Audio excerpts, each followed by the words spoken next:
চিঠিতে উনি উল্লেখ করেছেন আমি সংসদ সদস্য নির্বাচনে অংশগ্রহণ করছি, সেখানে যাতে বিরত থাকি নির্বাচন থেকে।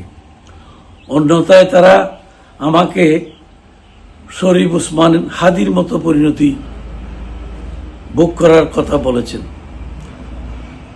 24 ঘন্টায় আমার কিলিং স্কোয়াড আপনার নজরদারিতে আছে, এই কথাও বলেছেন। প্রিয় উখিয়া টেকনাফবাসী এবং দেশবাসী ও সাংবাদিক ভাই বন্ধুগণ,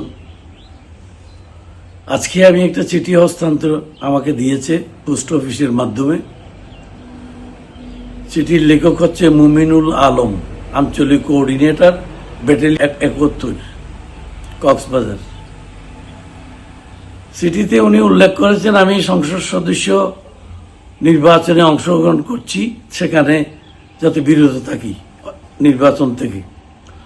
অন্যথায় তারা আমাকে শরীফ ওসমান হাদির মতো পরিণতি ভোগ করার কথা বলেছেন।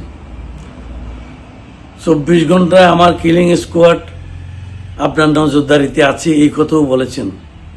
আমি এটা উখিয়া থানাতে জিডি করেছি এবং এটি খবর প্রকাশ হওয়ার সাথে সাথে ঢাকা থেকে আমাদের মাননীয় চেয়ারম্যান তারেক রহমান সাহেব আমাকে টেলিফোন করে খোঁজখবর নিয়েছেন এবং আমাকে তিনি সাহস দিয়েছেন।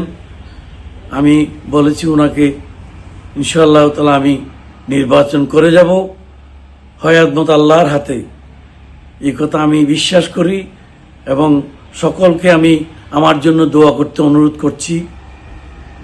খুদা হাফেজ, আসসালামু আলাইকুম।